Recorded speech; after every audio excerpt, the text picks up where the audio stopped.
Welcome to the Living the Dream podcast with Curveball. If you believe, you can achieve.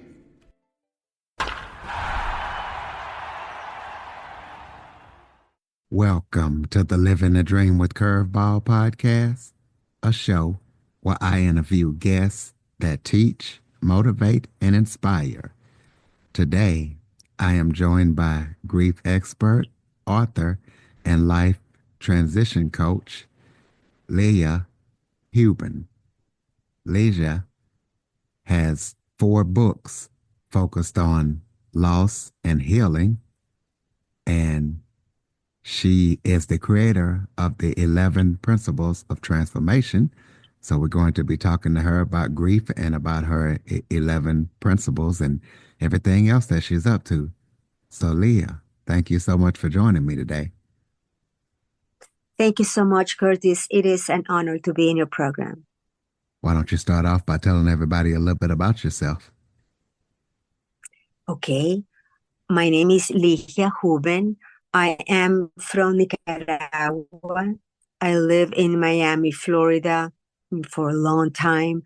And my passion, my mission in life is to help the bereaved, to help the griever, that person that is facing the loss of a loved one and don't know what to do. Because sometimes that happens, Curtis, that we have this huge pain, this huge loss, and we just don't know how to continue. We just don't know how to deal with so many emotions.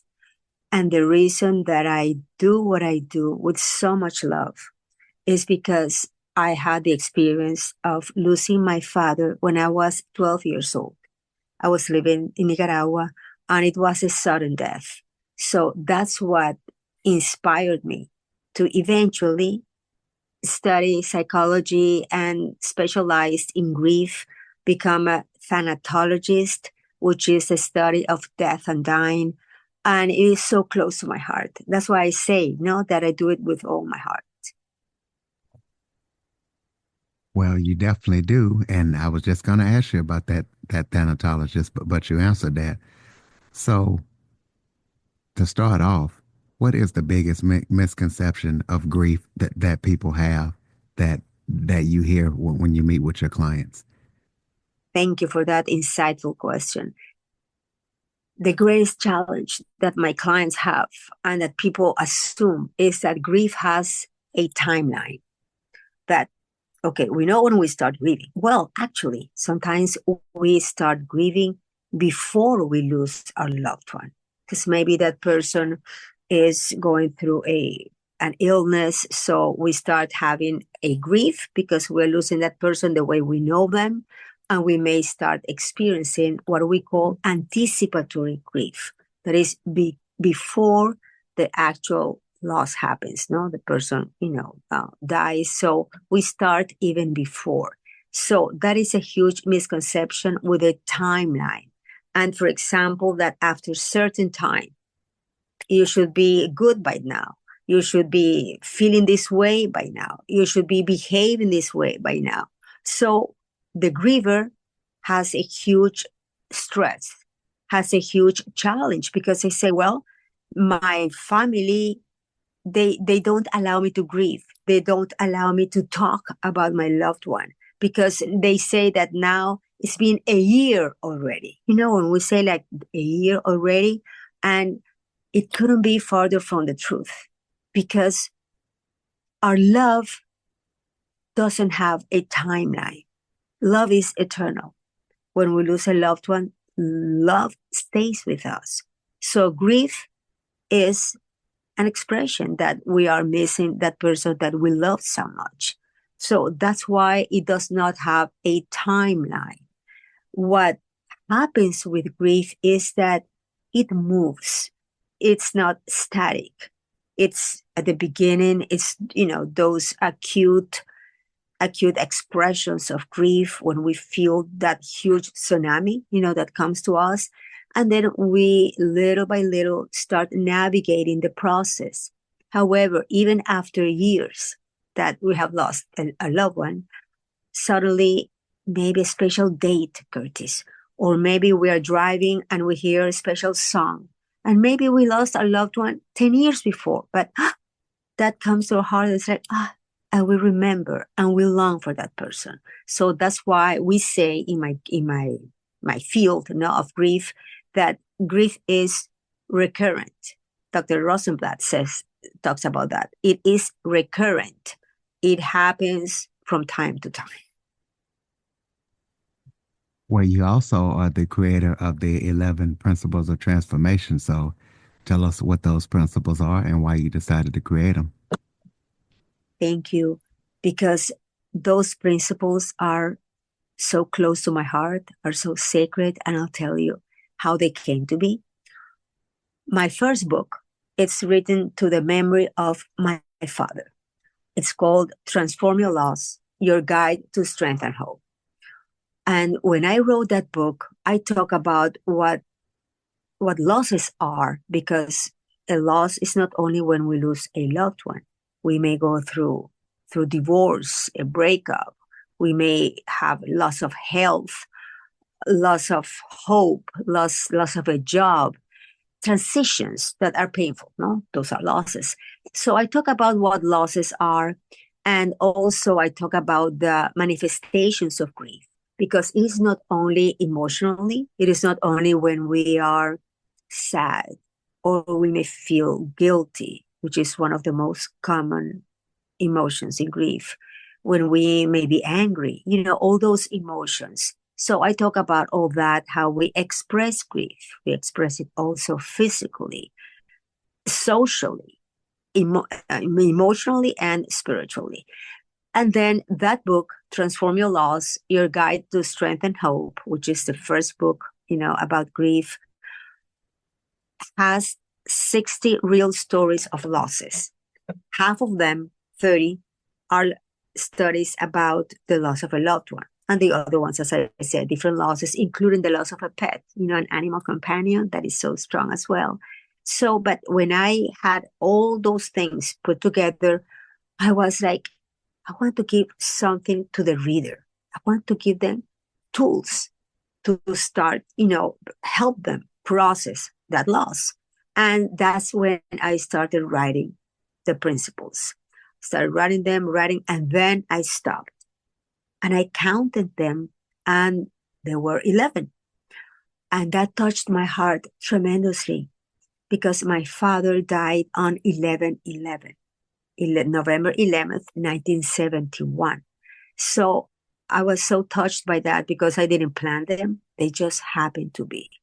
And the principles are perennial. Like, I did not invent, the principles, Curtis. What I did was I put them together as a roadmap, if you will. Remember that at the beginning I told you that sometimes people, when they are going through loss, sometimes they don't know what to do. They may be confused.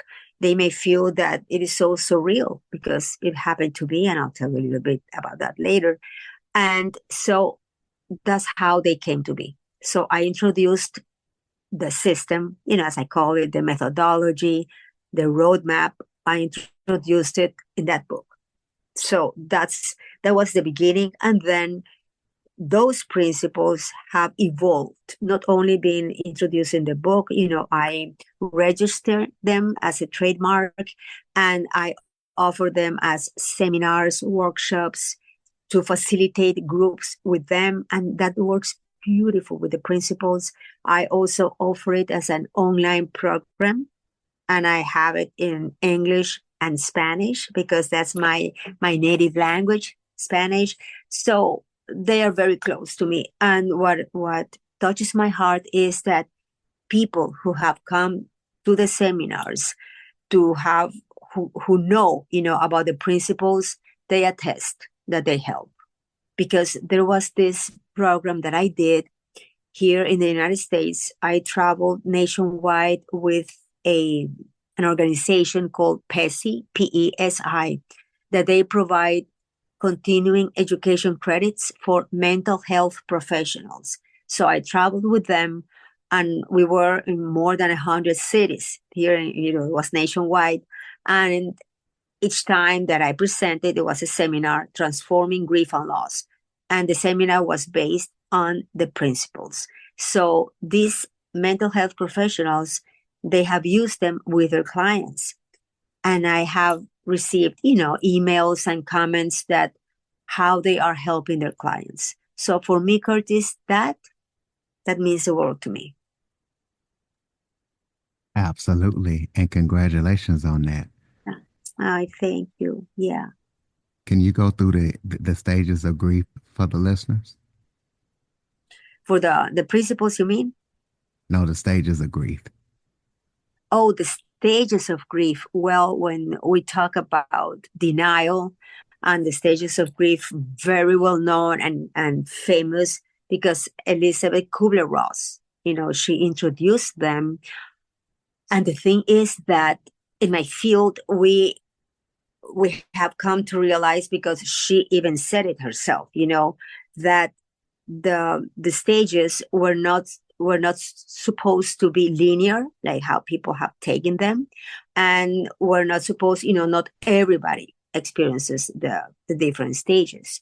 I would say, based on my experience, that denial, which is the first one, would be the most prominent, that happens, because people, they have a very, very hard time accepting, that the person died. And now that we're talking about this, what do you think about acceptance, Curtis? Because that's the last one. We have anger, bargaining, depression. But what do you think about denial and about acceptance? Because I don't know your story, but if we can have it like a conversation, what do you think is the difference, and what is difficult from one and the other? Well, I think denial, once you first lose something or somebody that you really love, it's like, this isn't real. I'm going to wake up. This is a joke. This is a bad dream. Somebody's going to give me a call and say, oh, we were just joking with you, and we can just move on. But acceptance is, okay, even though I don't want this to be real, it is. And now I just got to figure out how to pick up the pieces and move forward from here. Wow, you said it so beautifully. And it's amazing. Thank you for that. It's amazing how you made the distinction between denial, move on, and acceptance, move forward. Because, yes, denial is natural, is human, is this kind of space that we have, sometimes for our own grasping, the reality. And when it's too painful, denial is kind of a buffer, for us to then starting little by little to grasping the reality. And when we are able, well, but for example, not everybody bargains, not everybody gets depressed, and that's the thing that we want to make sure, that not everybody experiences them. However, when we come into acceptance, acceptance itself can be a process. And that is actually my first principle. My first principle is accept your loss. And the reason that I wanted that to be the first principle is because it's called, the system, the 11 principles of transformation. And if we want to transform something, if we are going through pain, if you stay in denial, how are we going to even consider transforming that, that process of grief? So, because when we talk about acceptance, it's not that you're okay, it happened, you're okay, this doesn't matter. No, it's grasping the reality. This is what happened to me. Now, what am I going to do with what happened to me? So that's a decision we make. What am I going to do now? So that would be acceptance. And in my principles, the second principle is live your grief. Because when I say accept your loss, my intention is not that you're going to say, okay, accept your loss. Okay, that's it. And then I continue. No, you're accepting your loss. Okay, this has happened. It is painful. It happened. So, because I believe so much in processing grief, that's why I call my latest book, Allow Me to Live My Grief and Heal from the Inside Out. Then the second principle is precisely that one. Live your grief. So people can validate their emotions. They can validate their pain. They do not suppress it. They do not ignore it, but they validate it, so I think that's extremely important to validate how we feel. So when you went through your personal story of grief, you how did you go through the stages, and how did you deal with everything that you had to deal with? Let's take a quick break. Okay, everybody, it's Michael E. Cullen II. And I'm Sesame and Carta from the All Too Real 2 podcast. We're passionate about movies, TV, and pretty much all things pop culture. Dive into the chaos of failed sitcoms, direct-to-video sequels, and the quirky realms of cinema and TV. Join us every Thursday for your dose of All Too Real 2 entertainment. We'll guide you through debates like whether Howard the Duck qualifies as a superhero. Ponder if Larry the Cable Guy could be the new Rock or Schwarzenegger. Discover if some shows and movies should have stayed in the cutting room. Ever heard of a sitcom featuring that dictator with the funny mustache? Well, we watched it. We're dedicated to unraveling the peculiarities of pop culture, sometimes with awesome guests. So, if you're into the eccentric world of pop culture, listen and subscribe to All Too Real 2. Available wherever you find podcasts and on Age of Radio.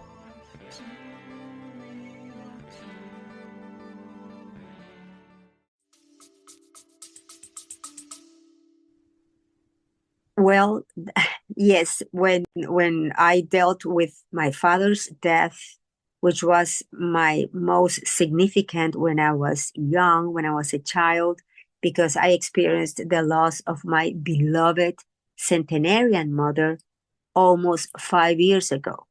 And based on that story, I wrote the latest book. Now, when my father died, because it was sudden, and he died actually in Miami at a hospital because he was not feeling well, and he was there. But the day that he had been discharged, to leave the hospital is when he died in his heart. So it was a surprise, Curtis, and it was horrible.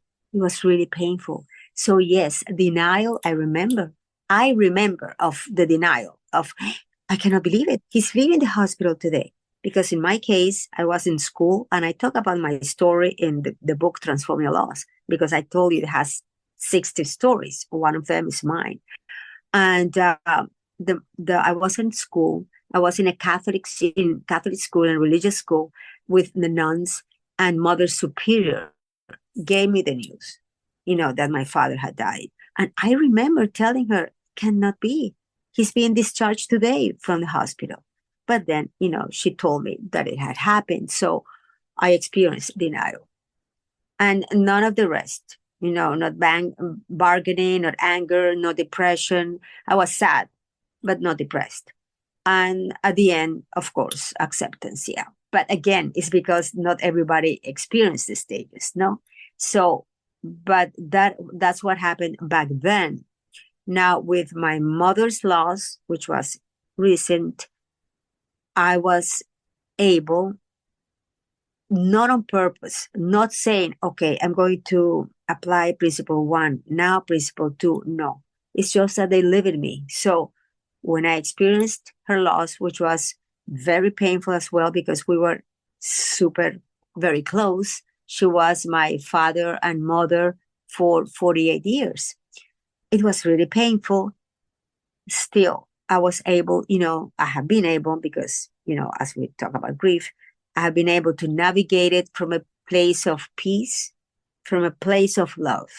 That's huge, because that's why I say so much, and I believe it, that we can choose to move from a place of suffering to a place of love.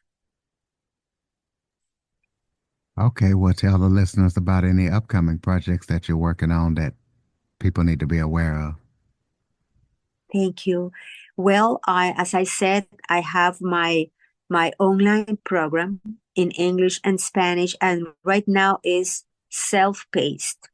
What I want to do is to do another program that it will be also with me, a 12 weeks program, Curtis, that I will be with a person, with a group.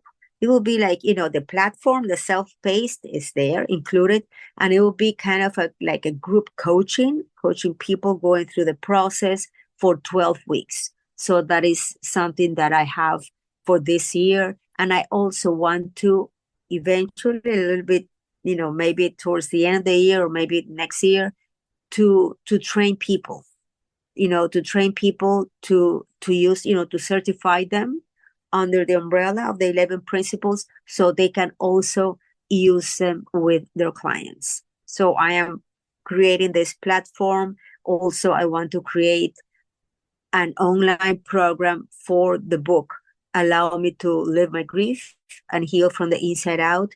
When the person is in that acute stage of grief that is acute. So I would love to do that first, the person that to go deeper and then to move forward into the transformation and move into the 11 principles. So I have these ideas in mind, and because I believe that it's important that we have the conversation. And that's why, being in your podcast, which is amazing. I love the name. Do you want to share with me how did you come up with your name, the name of your podcast? Well, the name Curveball was given to me by my best friend, Sean Davis, back in junior high. Uh-huh. And I used that as my hip hop artist name, and it stuck with me. So I was like, hey, living the dream with Curveball. I love it. I love it because it is so real, right? Absolutely. Yeah, absolutely. Yes. Or why don't you throw out your website contact info so people can keep up with everything that you're up to? Okay, thank you. Well, I am present in social media. I am in Instagram and in Facebook, TikTok, LinkedIn. My website is, I'm going to spell it out because of my name. It's ligiahouben.com. LIGIAHOUB as in boy, EN.com. That's my website. And Ligia_Houben in Instagram, Facebook, Ligia Houben, and I am very active. I want to say something important for your public, that I have a podcast. It's audio. So soon, I hope, Curtis, I'm going to be doing what you're doing, and I would love to have you as a guest. I would like to start, having interviews as well, like videos. But right now, it's only an audio. And the name, it's bilingual, Spanish and English, and it's called Transformando el Duelo, Transforming Grief. So it's the same message, English and Spanish. They are short messages between 6, 7, 8 minutes to 15. So they are short, to the point. So I have like the different titles, and I already have more than 100. So I am super excited with that. So it's like based on the topic that you want to dig in, you can choose, what I am talking about, and then you just go in because I have titled each one of them so you can see them. Okay, so that is something that I have done for the community, and I am very, very happy to be sharing with public. And also I have a YouTube channel where I give short messages and about grief, of course, and I also give some messages about personal growth. All right. And yes, I would definitely love to be a guest on your show. And listeners, Thank you. Beautiful. Appreciate it. no problem. And listeners, that website will be in the show notes. Close us out with some final thoughts. Maybe if that was something I forgot to talk about that you would like to touch on, or any final thoughts you have for the listeners. Yes, well, what I always want to say about grief, that let's remember that inside of us, we have those amazing resources that can help us Be with your grief. Let's connect with our grief. Do not ignore it. Stay present with it. Write. That's something that helps a lot when we put our thoughts to the paper. Because based on how we think, we feel. And based on how we feel, we act. So grief is active. Grief is active. Depends what we do. To talk about it, to express, not to suppress emotions. Write about it. Exercise is a huge one. It's a huge one, Curtis. It has helped me a lot because when we change our physical state, we also change our emotional state.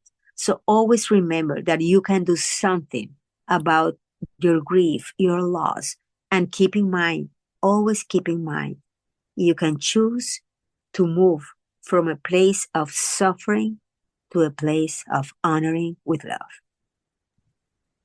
Absolutely, ladies and gentlemen. So if you know of anybody that's going through some grief right now and can benefit from Ligia's message, please follow, share, rate, send this episode to as many people as possible.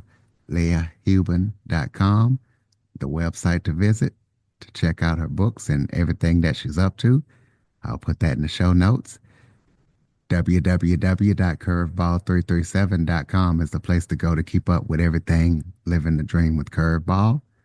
Thank you for listening and supporting the show. And Ligia, thank you for everything that you do, and thank you for joining me.